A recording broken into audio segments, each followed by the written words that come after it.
Retro Rob plays everything. Hey, Rob here, and it's time for yet another haul video. This is probably going to be my last haul video of the year. I can't promise that, but it likely is because around this time I start focusing on buying stuff for other people and not myself. So I will pick up things like Famiclones and things like that for reviews and such, but I start winding down on the retro game buying for now. I got plenty of stuff to show off for the rest of the year, I think, so I'll be okay. So this is kind of a small video, but it's got a lot of cool stuff in it. Also, I shook things up a little bit. Let me know how you think that went. A little nervous about getting out of my safety zone, but I did a couple weird things in this video. I mean, I always do weird things in my video, but I did a couple things. Let me know how that worked out for you. Let's get started. Number one. I'm staring directly in your eyes. I'm trying to look at the camera when I'm talking now, because I notice I cut away a lot. I mean, it's okay to cut away, but a little bit too much was kind of worrying me. Okay, so first thing is House of the Dead 2 and 3. My wife picked this up for me. It was like $3 at a thrift shop. It's sealed. So I'm kind of afraid to open it, but I really want to play it. I actually liked House of the Dead a lot, so I'm probably going to end up opening it. What do you do, right?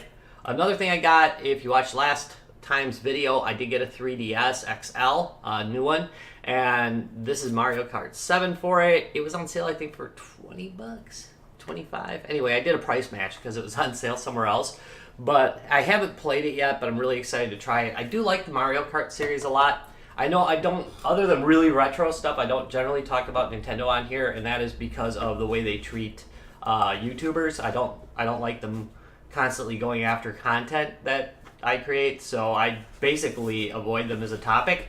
You know, that's what happens when you do crap like that. But anyway, yeah, like my station's so big, they don't even care. But anyway, got that as well.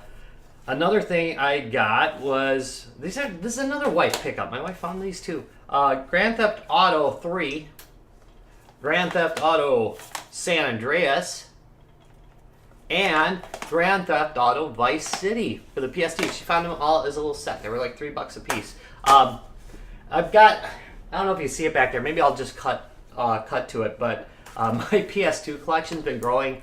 That's part of the reason why I'm going to be kind of upgrading my storage, because I just don't have room in that cabinet anymore for all my PS2 stuff.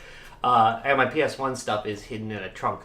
So, so a lot of my collection just goes unseen, and I think that's just a shame.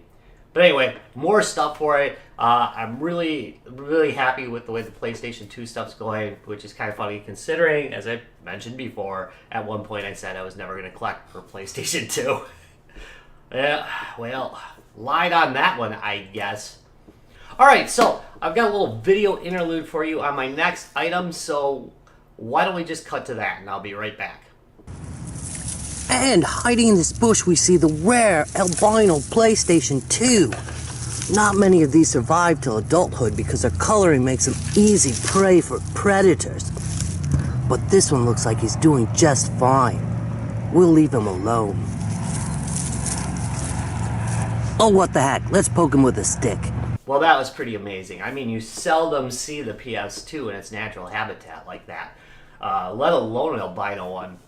So that was a pretty cool pickup, though, and I'm really happy. I have been looking for one of those for a while now. Kind of looking for a red one, too, but I don't know why. Suddenly I've been on this kick of buying stuff in strange colors. I mean, I know I've done it with other stuff in the past, but I usually don't do that with more modern systems, but now there's lots of cool stuff out there, so I've been picking that stuff up. What did my eyebrow do there? That was kind of creepy. Anyway, more stuff. Well, I'm gonna go on to. Should I go into this? I'm gonna go with the next thing I picked up, and that's another video cut out, and then I'll come right back. And here we have yet another pickup, the Atari 5200. Now, yes, I got one in last week's pickup video, but that one unfortunately didn't work. This one came with the cables and 4 controllers, 2 of them boxed, and I'll show you those in a minute. Oh yeah, and some games. Well, that was special. It's nice to have a working Atari 5200, though. I had a really crappy one, like, way back when, like, well, it wasn't way back when. It was like a year or two ago, and I really hated the crap out of it and really did a lot of smack talking. But when you have halfway decent controllers, it's really not that bad of a system. I really like playing Moon Patrol on it. It's quite a bit of fun. I played some Galaxian on it, and I thought that was really good. So it wasn't really as bad as playing the system with controllers that don't work quite right would suggest. That said, those controllers break down a lot. In fact, I fixed 2 of the 4 that I got with this system. But anyway, here's a couple of the controllers that came in the box for them. They were used, though. I mean, the guy had obviously been using them. So they're right in here. There we go. At least show it clear. Come on. There we go. So they look like that. And you notice one things about it is that a fairly decent controller has some snapback. I've noticed that almost every one of them has some kind of float, though. So if you're playing a game, you really do have to force it back to center. They make some adapters and such that make life easier. Like you can put an Atari 2600 controller on it, and then it hooks through a little adapter. I'm looking into those. I might end up using those to make the experience a little bit better, because it really is kind of a neat system as far as what games are available on it. I mean, not perfect, but pretty good. Okay, so here's the other controller. I don't know why I felt the need to show you it, other than the fact that I don't know where the other manual is, but they did both come with manuals, which is kind of rare. So I've got the Atari Corporation registration card. I'll try registering that, see how that goes, and a little warranty thing. And somewhere around here is the manual for it. Unfortunately, sorry about that. Unfortunately, I don't just have them on hand. I don't know. Sometimes they put things in. Man, I'm doing great. Sometimes they put things in a place that I think is a really good idea. You know, it's gonna be really safe here, and then can't find them in the future. That's great. It's what you kids have to look forward to with middle age, because that's totally what happens. So, how are you gonna keep your Atari 5200 pretty? Well, with this. With this. Yes, it's an Atari 5200 dust cover. Straight out from the 80s. Looks wonderful, doesn't it? You know, I used to have one of these for my Sears Arcade 2, and I liked it quite a bit. You know, they've aged a bit, but darn it, they work fine, so I actually do use this one on my Atari 5200. So, pretty cool. I realize it's not like a big deal, but it did come with the one, so it made it kind of a better deal for me. Next, we have some Atari 5200 games. Yay!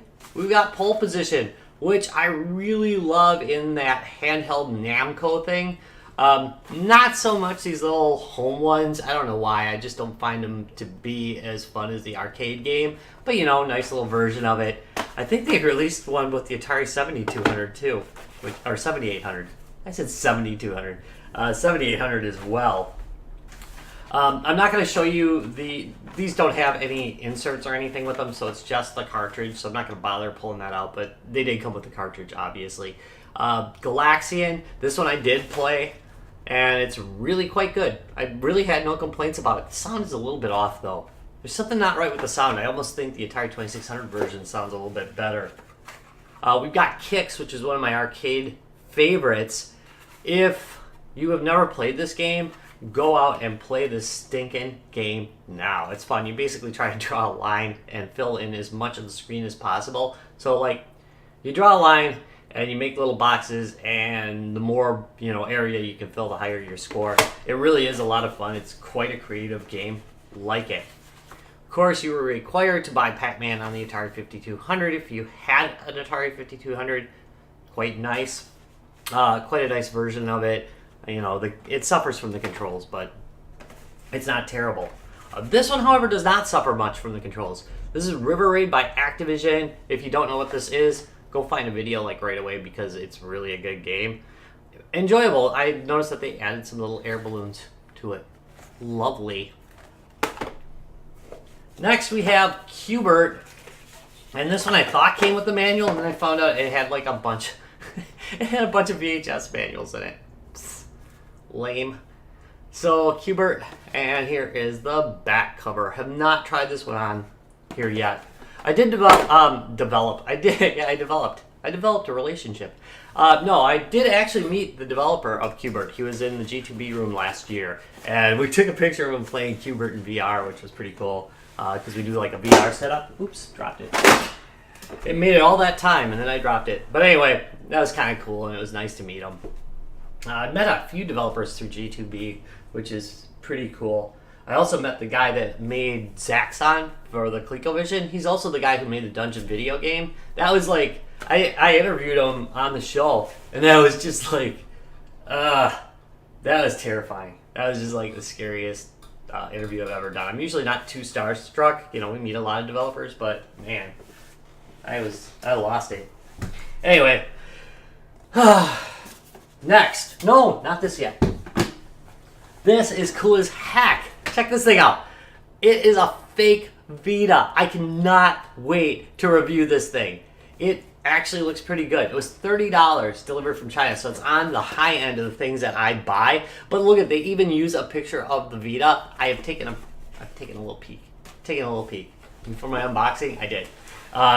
By the way, I ordered a red one. I don't know if you watch my other videos, I mentioned that I've got to quit getting all these devices in black. So I got this one in red. It looks really sweet.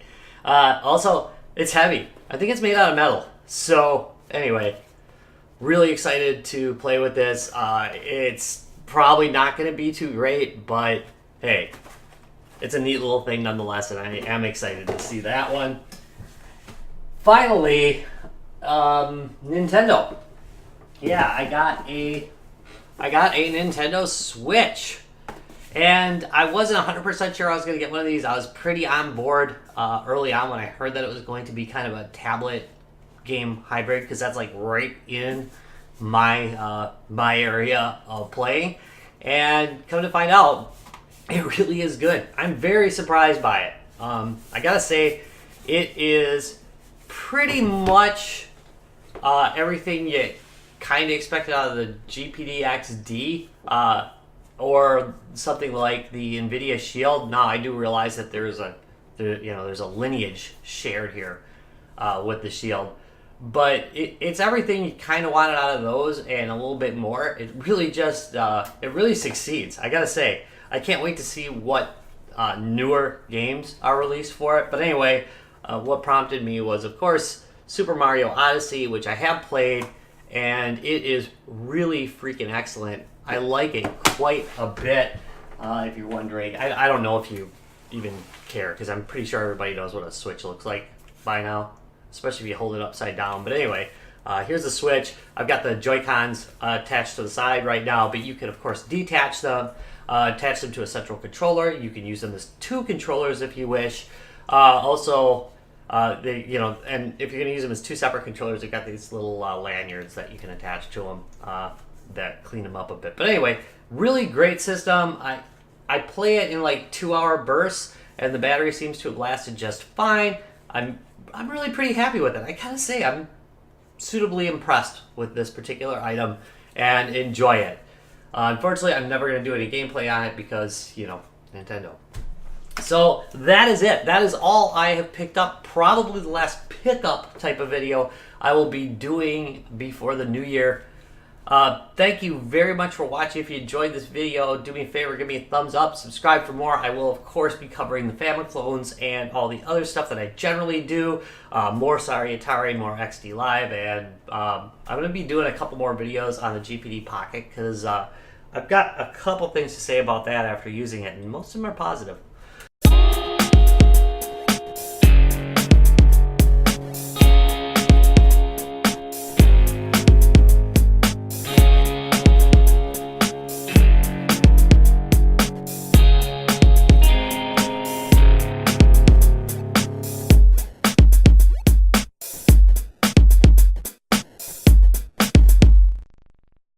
Retro Rocks Gaming Videos.